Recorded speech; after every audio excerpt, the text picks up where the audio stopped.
All right, let's just dive right into this explainer because today we are breaking down a modern-day fable that is honestly just mind-blowing. It's this incredible underdog story about innovation against literally all odds.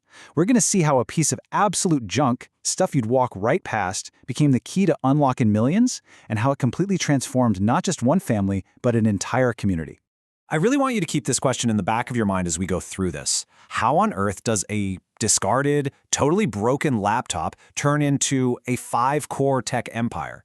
We always hear about these massive startups launching in, sleek Silicon Valley garages with millions in seed money. But what happens when your starting line is a drought-stricken village and your seed capital is literally what you saved on lunch? Well, let's find out. Okay, part 1. The burden of debt. So our story kicks off with Robert. He's a hard-working farmer living in a village hit hard by drought, and he is absolutely desperate to scrape together enough money for his son Stephen's college fees.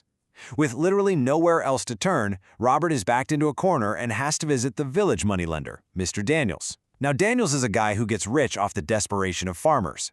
He agrees to lend Robert 20,000 rupees, but, and here is the massive catch, he slaps on a 15% monthly interest rate.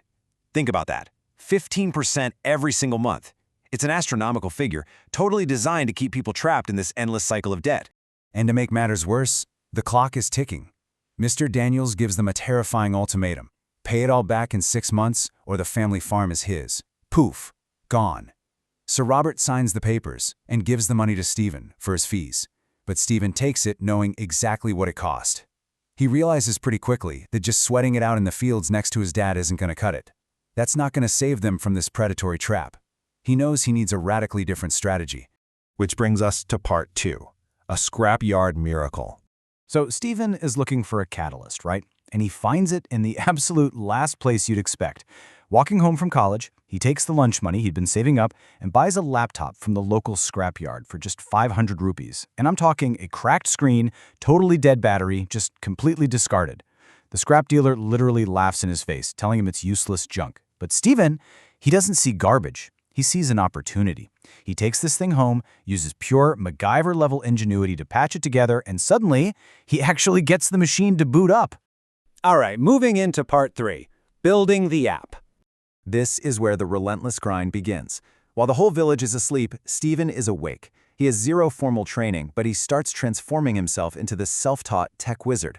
For 3 months, he treats his college's free Wi-Fi like absolute gold, just devouring YouTube coding tutorials. Night after night, line by agonizing line, he learns how to program. And by month 4, he actually finishes developing a full-blown application that he calls the Farmer's Friend. Now, you know how small villages are. Secrets do not last long. Mr. Daniels' right-hand man, Chad, spots Stephen coding late one night. He looks through the window, sees Stephen typing like crazy on this glowing screen, and, I love this part, he completely misinterprets what's happening. Chad genuinely thinks the programming languages are dark magic. He literally runs back to his boss, panicking, saying Stephen is summoning foreign ghosts like Java, Python, and C++ to steal their money. And while Daniels obviously doesn't buy the ghost story, his radar goes off. He definitely senses his cozy 15% interest scam might be in trouble. And he was right to be worried, because this perfectly illustrates why the app is such a game changer. Stephen tests it out with a local farmer who normally has to sell his cabbage to Mr. Daniels for a pathetic 5 rupees a kilo. Stephen opens the Farmer's Friend app and boom, it shows the real-time city market price, 25 rupees a kilo. That's 5 times the amount. The app connects these farmers directly to city merchants, meaning trucks can drive straight to the village, entirely bypassing the moneylender. It's literally a digital revolution, and it is poised to absolutely wreck Mr. Daniels' monopoly. That leads us right into part 4, sabotaging the pitch. Okay, so Stephen knows that for this app to actually work at scale, he needs expensive servers. So he secretly lands a video pitch for a massive national agri-tech startup competition. We're talking a chance at 5 crore in funding. But Chad overhears the plan. Mr. Daniels panics. He realizes his entire exploitative business is about to collapse, so he orders Chad to do the unthinkable, cut the village's main power line. Sparks fly, and literally 10 minutes before the most important meeting of Stephen's life, everything goes dark. His screen dies, the Wi-Fi router dies, total blackout. But here's part 5. The community steps up. At this point, with his battery drained and no internet, Stephen is crushed. He thinks it's all over. But the villagers? They'd heard about the sabotage, and they completely rally around him. They pull off this unbelievably brilliant local hack. A guy named Riley drives his actual tractor right up to Steven's front door and blasts the headlights into the room so they can see. Then, Riley turns on his phone's 5G hotspot for internet, and get this, they run a heavy-duty cable straight from the tractor's battery to keep Steven's scrap laptop from dying. It is just grassroots engineering at its absolute finest. Thanks to that wild setup, Steven logs into the call right in the nick of time. Now picture this from the investor's side. They're probably so confused. They're looking at these blinding tractor headlights and a whole crowd of rough-hewn farmers standing right behind Steven. But Steven doesn't flinch. He delivers this raw, incredibly powerful pitch.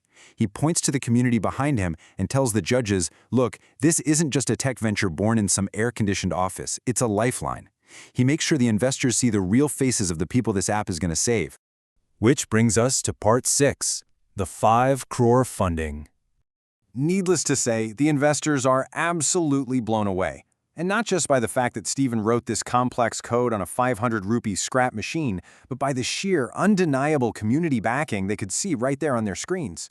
They don't even wait to deliberate, they announce their decision right then and there. Just as the village power finally flickers back on, Steven's cracked screen lights up with the notification. Seed funding received, 5 crore. I mean, wow. The gamble, the sleepless nights, the scrap laptop, it all paid off. He didn't just save his own family, he literally secured the future of his entire village. And you've got to love the sweet justice of the very next morning. Mr. Daniels and Chad march over to Robert's house, practically rubbing their hands together, fully expecting to seize the farm. But instead, Robert and Steven walk out looking completely unfazed. They confidently hand Mr. Daniels a check for 25,000 rupees, paying off the principal and that ridiculous 15% interest right down to the very last penny. They free their family and effectively kickstart a digital revolution in their town. Mr. Daniels is just left standing there completely speechless as commercial trucks literally start rolling into town using Steven's Former's Friend app.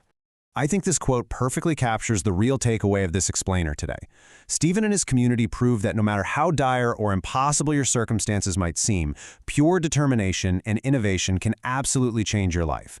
Steven didn't sit around waiting for a handout. He didn't wait for the perfect conditions. He took a literal piece of broken machinery, taught himself a highly complex skill from scratch, and dug his way out of a trap. So, I want to leave you with this thought to ponder.